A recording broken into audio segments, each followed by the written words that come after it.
Take me back to that horseback accident, the moment in Costa Rica. What did break open for you and beyond? So when I went down to Costa Rica, it was shortly after the COVID scare and everybody was contained. And I went down there on a retreat knowing nobody. And I don't speak Spanish. Everybody was, come on, come horseback riding with us. When we stopped, he had been avoiding the water. And when we stopped and gathered to meet with the group of people we were with, the water hit his back leg. He spun around to see what hit him, and I went flying 6 feet up the air. Let's talk about your framework, Sassy, Classy, and Badassy. How did you come up with this? And please describe what it really means. I remember when I started my coaching career in 2007, I went to what was called here in the States, CEO Space. I had no idea what I signed up for, but it was a networking event on steroids. It was a 10-day program. Bernie Dorman, who had started the program years ago, had come to Orlando where I was living at the time. And to meet, he goes around and he meets all his participants. And he looked at me. I had finished nursing and I got into coaching. It was shortly after my divorce. And he says to me, what's going to make you different than anybody else? When you look at the Sassy, Classy, Badassy, it's something that's insignificant. So it makes it fun to people who want to play with me. Badassy is all about taking those bold, aligned action steps. So I don't like to call them goals. I like to call them intentions. Hello, everyone, and welcome back to a fresh episode of The Underdog Protagonist.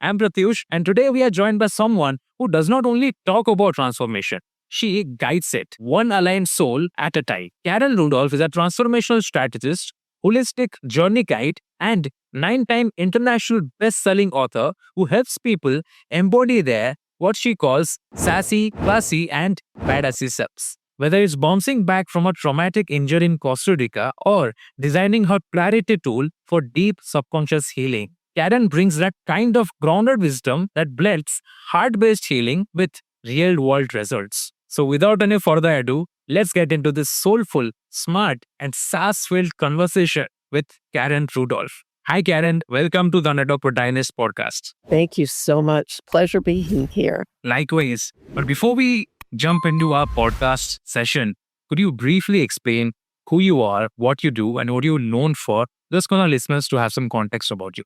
Well, let me start with this. How long have you or your listening audience been chasing what's already within you, right? Just waiting to be heard. So who I am is my company is Tranquil SOULutions.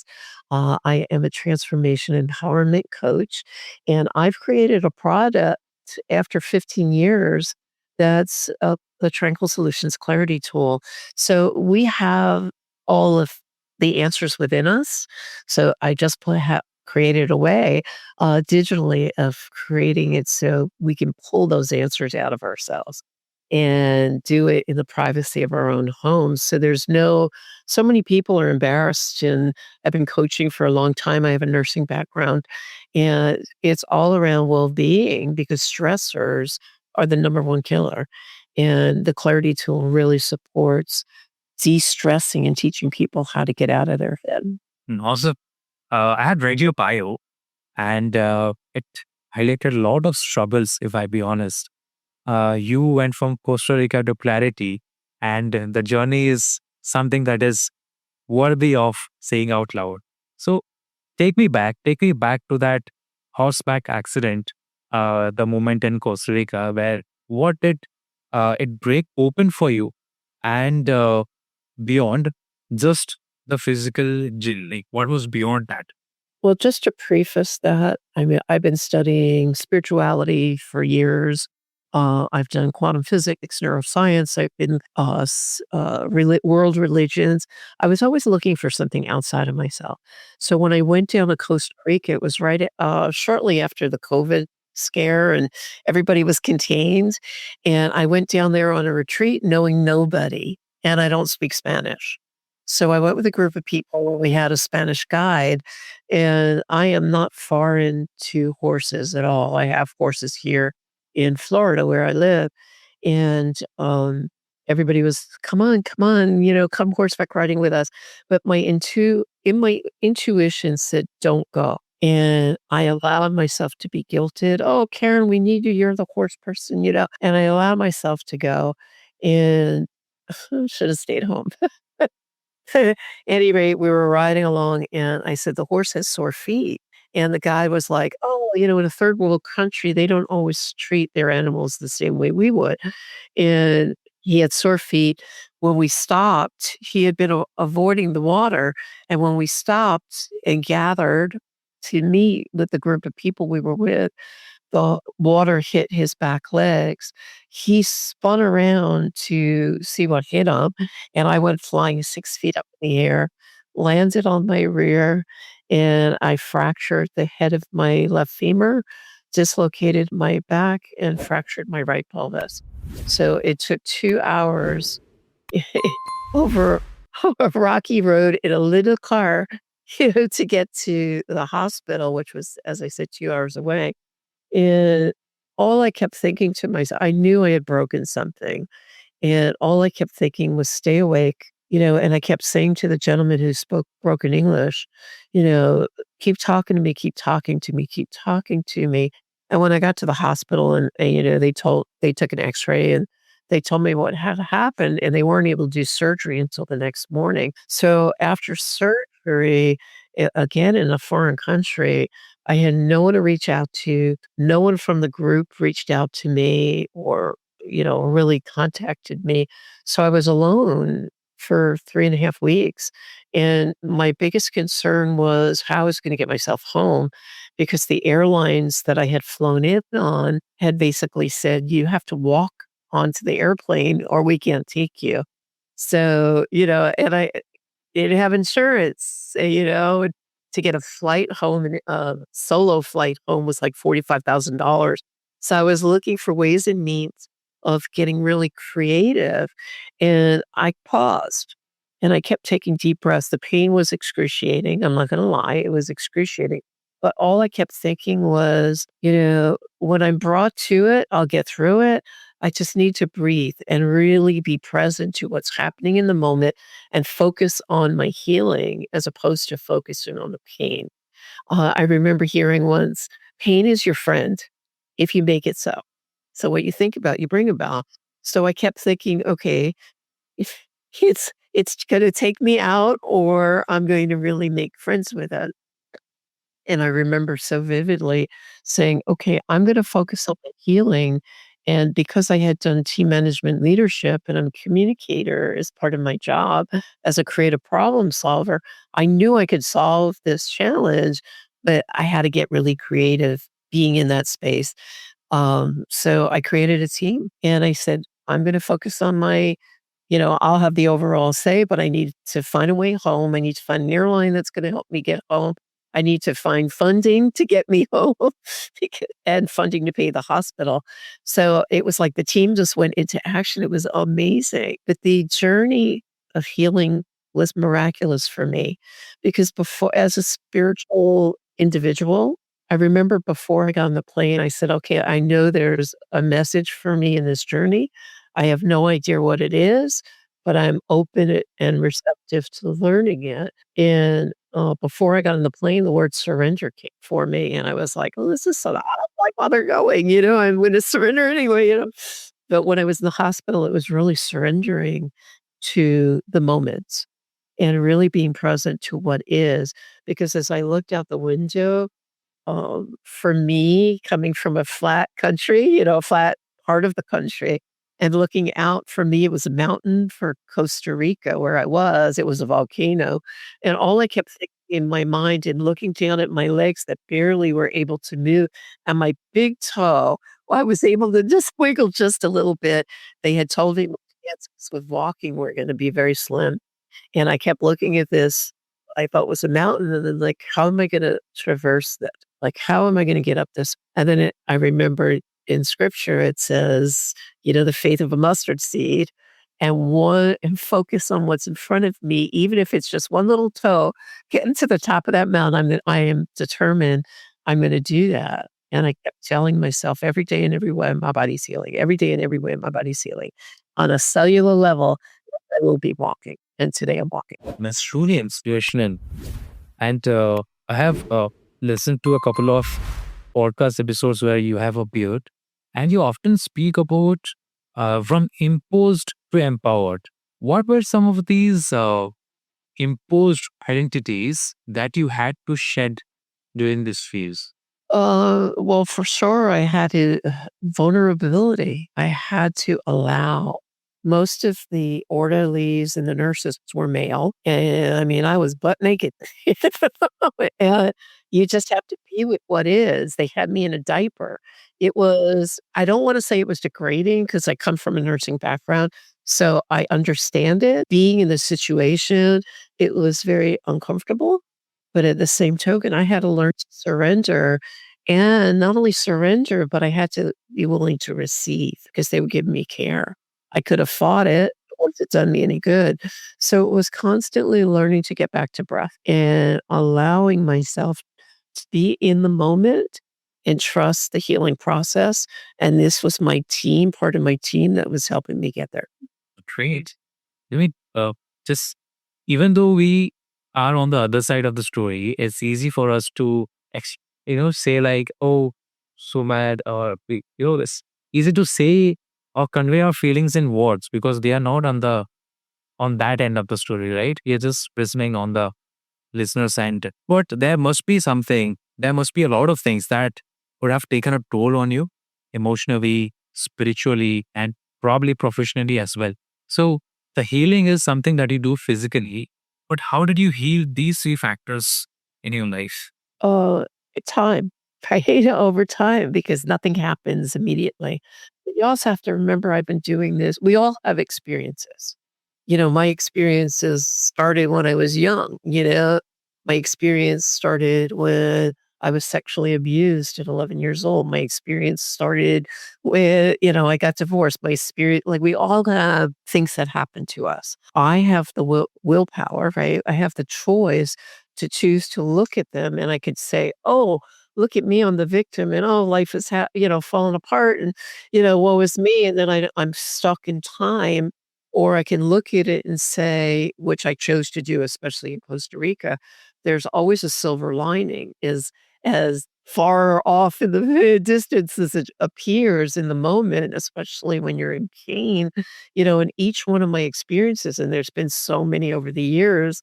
I'm a little older than you, so I have a few more, but so many of them over the years, I look back and I'm like, all of those brought me strength and resilience. And what can I build with that to create who I'm going to be today and support the people that I support and create something like the Tranquil SOULutions Clarity Tool that's going to really be here to support others as a result of my experiences. So when I was in the hospital, I remember very vividly speaking to my doctor, was the only one that spoke English. And I said, listen, can you please tell the nurses I have a scheduled workshop that I had planned. I had 58 people in there and I had IV fluids and I'm in a hospital gown. And I said, can you please close the door and give me an hour? Because I promised these people I was going to be on that call. So I still showed up. Even when I was down and out, I still showed up. People thought I was crazy. Let them think what they think. I had to do what was right for me. So as a result of that, I remember always saying to myself, what's the silver lining? And I always, no matter what I've been through in the past, I always get to gratitude. I'm still alive. I'm still here. I'm still breathing. And I just start looking for all the things that I can be grateful for no matter what. I'm in a country where I'm being supported and I'm being taken care of. I have a bed. I have IV fluids that are keeping me nourished like, my dressing's being changed, and you just start looking at the minute stuff and it starts building into this, I'm going to get through this. Like, I know I'm being guided toward it. So, Let's shift gears. Yeah, let's talk about identity building. Let's talk about your framework, Sassy, Classy, and Badassy. And I'm just genuinely curious, like, it's such a humorous touch to branding and coaching. How did you come up with this? And please describe what it really means. so again, there's so much significance in the world today. So I wanted to, I, rem- I remember when I started my coaching career in 2007, I went to what was called here in the States, CEO space. And I had no idea what I signed up for, but it was a networking event on steroids. It was a 10-day program, and Bernie Dorman, who had started the program years ago, had come to Orlando where I was living at the time, and to meet. He goes around and he meets all his participants. And he looked at me, and I had just started I had finished nursing and I got into coaching. It was shortly after my divorce. And he says to me, "What's going to make you different than anybody else?" And he was like inches from my face. And he said, "There are gonna be 10,000 coaches at my program. What's gonna make you different?" And I just felt myself go splat on the floor going, "Oh my god." So after he left, I started really looking, and this has been how I start my coaching program with everybody since. It's like, "What do you want?" I start looking at strengths. I don't look at weaknesses. So one of the things that I am is very visual. That's one of my strengths. Because I'm very intuitive, I hear things and see things that other people don't. So when people are stressing or in overwhelm or unclear or can't make a decision, a lot of times it's their self-confidence, right? And they're questioning themselves. They're up in their head, up in their head. So Sassy is all about really getting your confidence, the self-confidence up and the self-worth. And I take them through a process and journey through that first and foremost. Classy is all about stepping into the knowing, the inner wisdom that we all have, but we're so busy in our heads that we're doubting the little voices that we're hearing. So I take people through that journey of really finding not just the self-confidence, but trusting themselves that when they're hearing these things, it's their GPS system that's taking them where they need to go. You get in a car, you put it in your smartphone now. Where do I need to go? If you don't know where you're at and where you're going, you're never gonna get there, so it's the same context as that.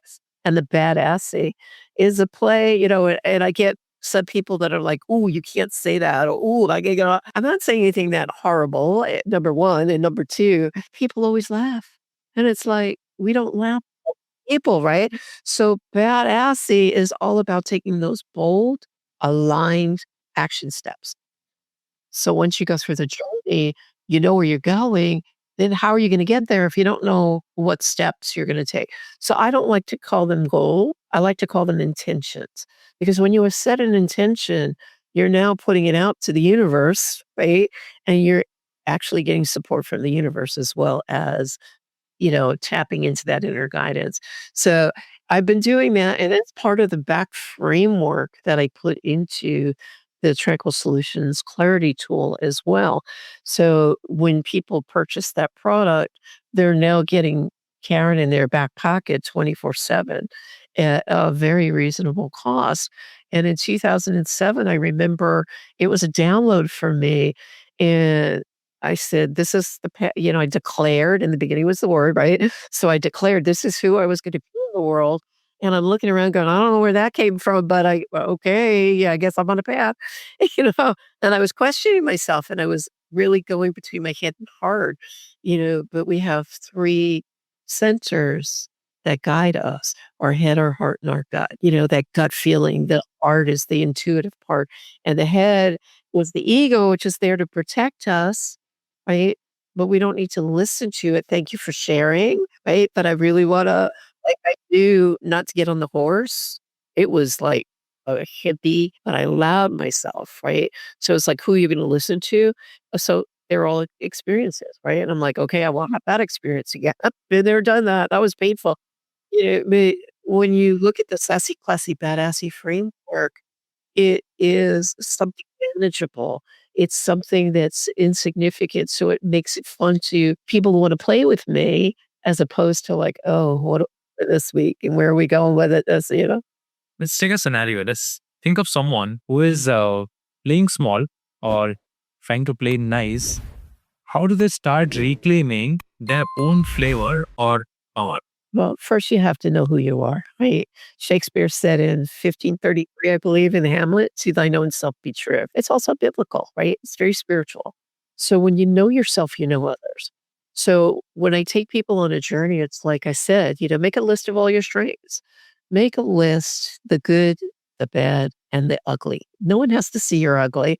I mean, I do it for myself all the time, and I'm like, "Oh my God, Karen, that doesn't sound good, it doesn't look good, and it doesn't, more importantly, feel good." So if it doesn't feel good, you have the power to choose to change or not. Not is still a choice. So when you're looking at it powerfully and realistically, it's like, what can I change right now? What can I look to improve later? And what would it take? What aligned action steps would it take me to align with what I want? Because what you want is your GPS where you're going, right? So you you've gotta, before you hit rock bottom and get stressed out and everything else, it's like we don't know what we don't know until we learn it. So be true to yourself. Get to know yourself first, and then get clear on your why. Like, why do you want what you want? And once you get your why, then we could start putting that in a GPS system and saying, okay, there are going to be obstacles along the way. I mean, when you're driving, there could be a traffic jam, there could be an accident. How are you going to be able to respond to it in kind where you can move upon to it without freaking out and reacting to it, going, oh my God, there's a trip, all these people, and which is expending energy. And if you think of life as everything is energy, where are you expending it? Are you wasting it? And on whom, more importantly, are you going to waste it on when you don't put on your own oxygen mask first? Let's talk about solutions that you have devised. It's a clarity tool that you make. But I want to understand that what clarity it really gives. Like, does it give professional clarity, personal clarity, relationship clarity, or is that something more deeper? And how does it help people break that stuck pattern? I'm feeling stuck somewhere. I don't know where, but probably professionally or mentally. So, how does this clarity tool help me do that? And where does it really put pressure on? Takes pressure off.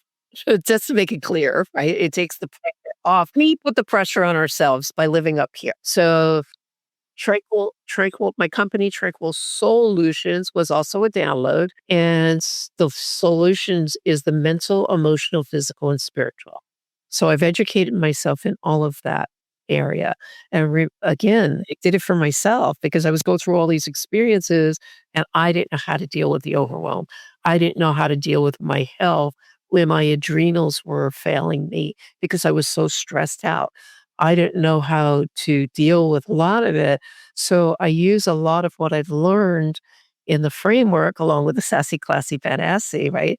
So I've taken all these years' experiences and put it into the back end of the Tranquil SOULutions Clarity Tool. So when people come to me for the stress, again, is like huge. They don't know, it's programmed for relationships.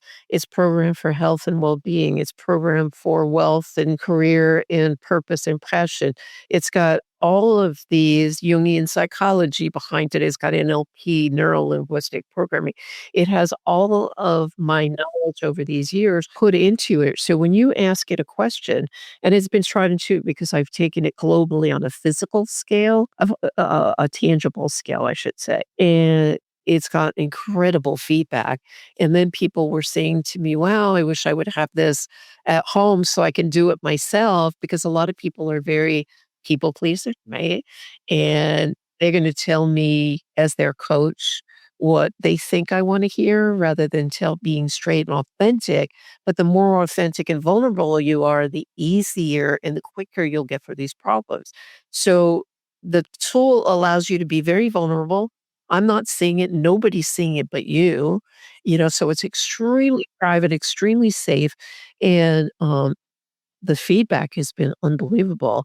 So it could be, I have, I personally, I used it. I have a team that supports me in my business. And I had a new team member that I was attempting to talk to, but they weren't getting me. And I had to take me out of the equation in a sense. And it was right before team meeting. I'm like, how am I going to get through to them? And, it was in my head. I had just woken up.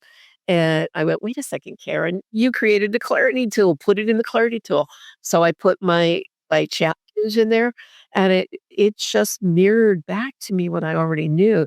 So I went from that escalated state to like, oh yeah, I got this. And I was able to flow through that meeting. So that was one idea. I've had people talk about there was somebody who had sampled it because we beta tested it for a while. So I was able to, during the beta test, I saw what was going on. But after the beta test, I'm no longer, they get a private link. So they had somebody who was becoming when somebody dies, they're the one that goes through the process. I forgot what it's called. So they didn't know what the steps they were going to use to manage from beginning to end, how they were going to manage it and organize it and such. They put in the clarity tool that gave them a result. Somebody who had health issues, they were able to look at it and create aligned steps that align with their challenge of that. Um, I get relationship problems all the time because we're people pleasers by heart. We don't want to intrude on our partners or our coworkers or our bosses. So it really aligns you with not making people wrong, but approaching it from a different. It's all about shifting perception. The tool is all about looking at it and shifting perception. We talked earlier about the traffic jam. If you're standing at 4 different corners, you're gonna get 4 different perceptions of that traffic jam or that accident or whatever, right? So it gives you different perceptions, and you get to see what fits best for you because everybody, I don't care who you are, you have a story. And you have a perception of that story that you created when you were before 6 years old. And then between 6 and 13, you're looking for evidence to make that right, whether it's right or not. But then you look for evidence your whole life to say, that was my truth back then, and it served me because I was a child and I needed protection. As adults, we don't refresh, and press the refresh button and reboot our computers. So by creating clarity for ourselves, we're able to reboot that computer and look at it differently to create a new story that's going to serve you moving forward to what you want. I think it's very deep. And the way you try to heal someone, I think you're doing it subconsciously. And I feel like there are something even deeper that sabotages the confidence within people. There must be some patterns. What common patterns are you seeing people have been implementing subconsciously that is secretly sabotaging their confidence? Well, again, it could be a barrage of things. You have everybody, as I said, has an experience before 6 years old. And some people actually have it in utero or before they were born. We all have that subconscious mind, whether it's true or not for us. It's who we be, right? So I don't judge anybody. I look at them and say, okay, what's your truth? And let's work with that. And where do you want to go? Again, right? So for instance, abandonment is a huge one, right? You have little Johnny who goes to the grocery store, and I don't know how it is where you live, but where we live, advertising is huge, and propaganda with advertising is huge, and we have the cereal boxes at the level of, and I'm aging myself because when I was growing up, the cereal boxes had toys in them, little, like Cracker Jack boxes, little toys.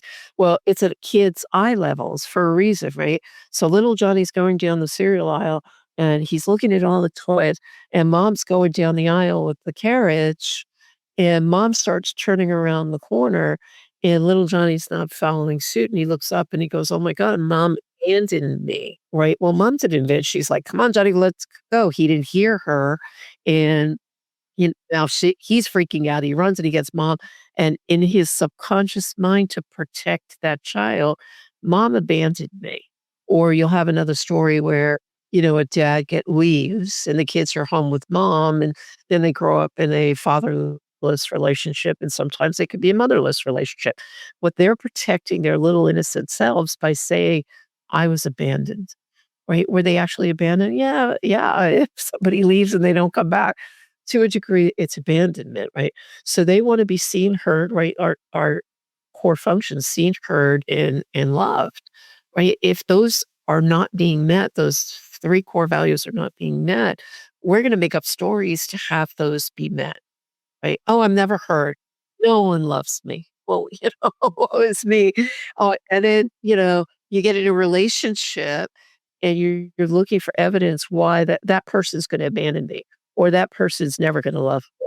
And then they self-sabotage themselves by what's coming out of their mouth or blaming the other person or not giving them a chance because no, first off, no one's perfect. I'm not perfect. They're not. You're never going to find perfection. But we come with expectations which are way too high to really allow people to step up. Yeah, I'm just going to agree with that. I think there are a lot of people who are successful, who are doing good on paper, but secretly, if you look behind the scenes, they're shrinking inside. How do you coach someone who's successful on paper but secretly sinking? Well, I call that burnout. I call it burnout because they have that people pleaser, right? Because you want to please your boss, or if you're the boss, you want to please, you want this personification that everything is good, but then they don't know how to harmonize, right? Because if you look at energy, if a lot of people will say, "Oh, I got to balance my life," well, you can't balance your life because energy is always in flux and in motion, right? So what you want to do is you want to harmonize it. And if you want to harmonize it, what does that look like? You've got to know yourself first. You've got to get back to your why first. And you've got to create boundaries for yourself, which most people don't know how to create boundaries because a lot of people have never learned, and it's not something you learn in school to create boundaries, right? So what happens if you don't create boundaries? The expectations are thwarted, and then there's disappointment, and then you're angry, and then you get really pissed off, and you start acting out, or if you don't act out, then you internalize that stressor, and the body never lies. So the body will, if you don't learn to emote it, right, the body will hang on to it until you get so sick that that's where the cancers come in, and the diabetes, and the heart problems, and so on and so forth. So it's really getting clear with who you are, what you want to be, and how you want to put yourself out there. Yeah, exactly. Uh, let's talk about these kind of people who want to start to redeem themselves. Okay. You have talked about what is happening subconsciously. We have talked about if they're burning out, what should they do?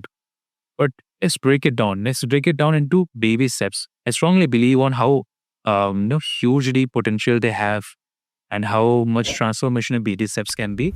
So let's talk about what baby bold step that these people can take to start stepping into that their badassy self. Sassy, classy, badassy. So, it's doing a self inventory. I remember studying when I first started my journey, and I had given up nursing to raise my family, and I had no idea divorce was coming. So talk about burnout, talk about stress. I had to not just be there for myself, but I had to be there for three children, young children. And I was like going, the sky's falling. Which way do I go? Which way do I go? A lot of times, people who are employees or employers are going through the same thing. They're getting thrown at. Well, I've got clients coming at me. I've got the employees coming at me. I've got, and you've got all this stuff, and then you go home and you hear the wife or the husband, coming at you, and it's like we don't stop long enough to take the pause break. Breathing is free. I can't stress the power of the breath. When I was in extreme pain, like in Costa Rica, I paused.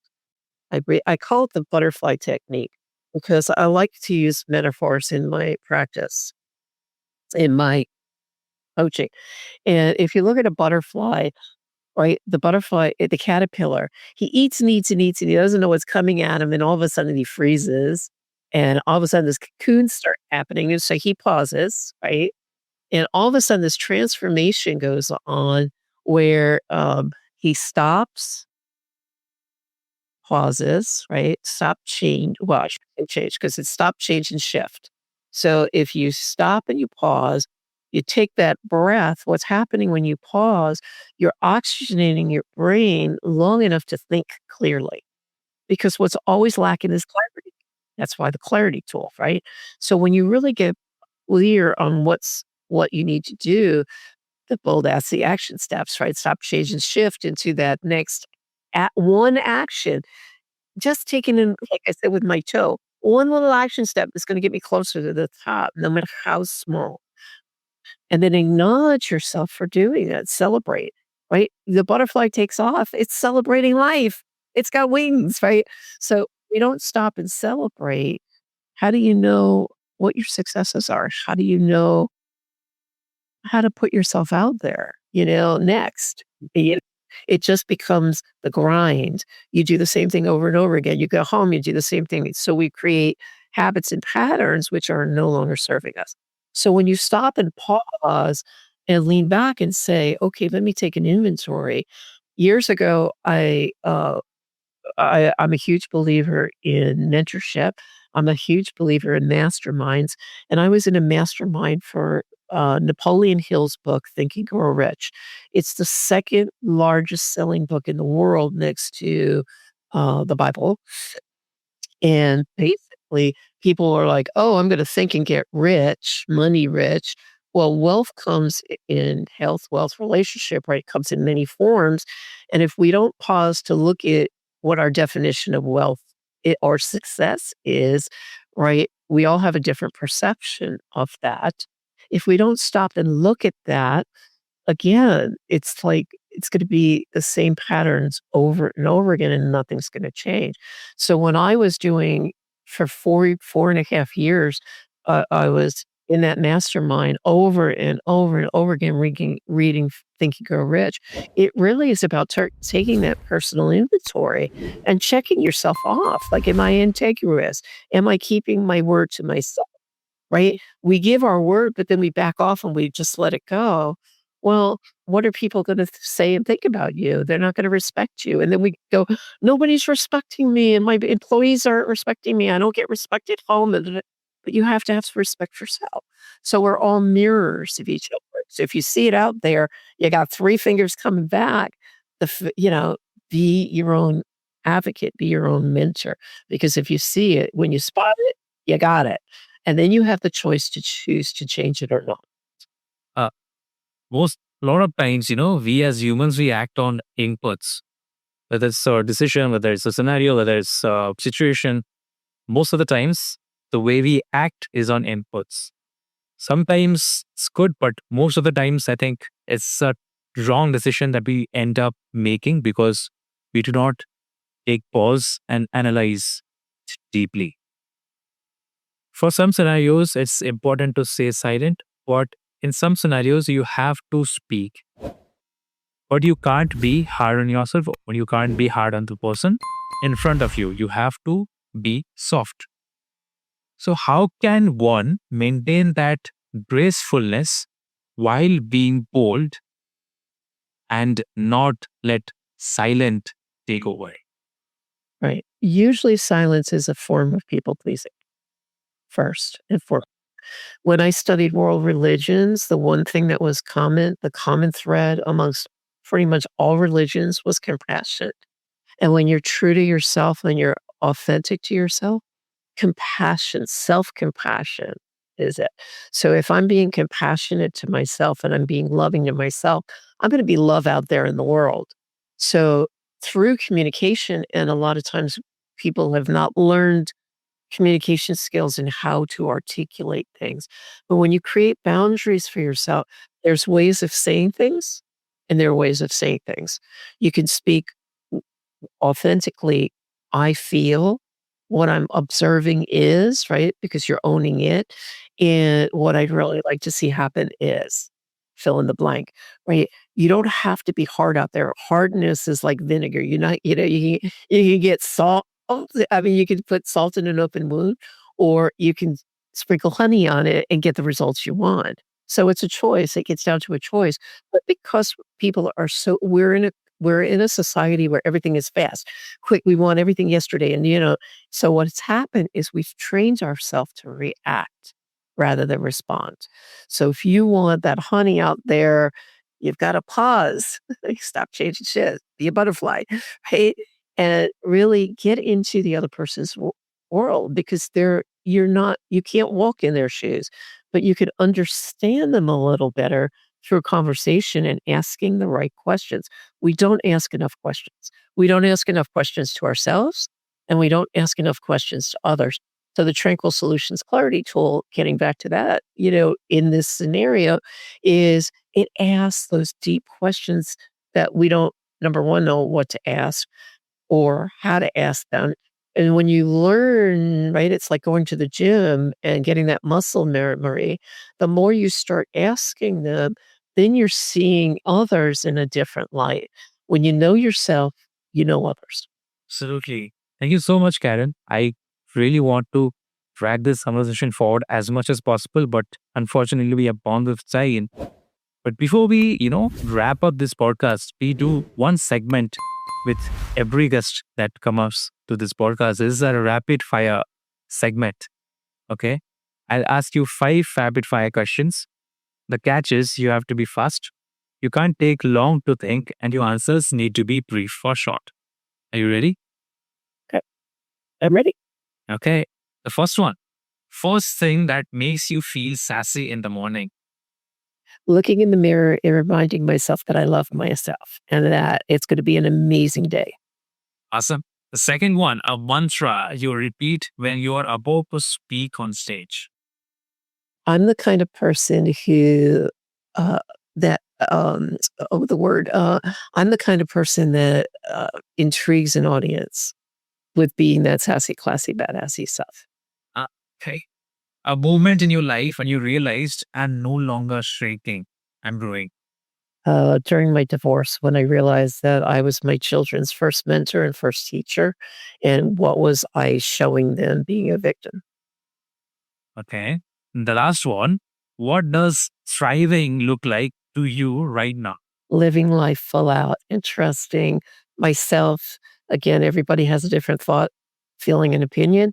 My thought is this is heaven on earth, and I get to choose the way I want to live, and I want to live full out. So, yeah. Awesome. That is it for the rapid fire round. Thank you so much, Karen. Thank you so much for appearing and spending your time with me.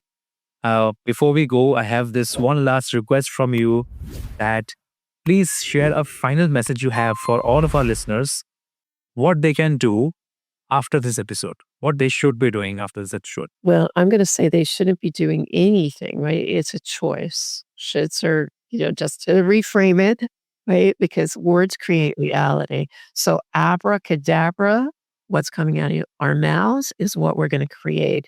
So when you change the way you look at things, the way you look at things will change. Perfect. That is it for this episode. Thank you so much once again. Okay, have a great day. Thank you so much for tuning in. I hope you found this episode insightful and inspirational at the same time. I'll leave links to Karen's socials and her podcast down in the description for you to go and check it out. I'll catch you in the next one. But until then, take care.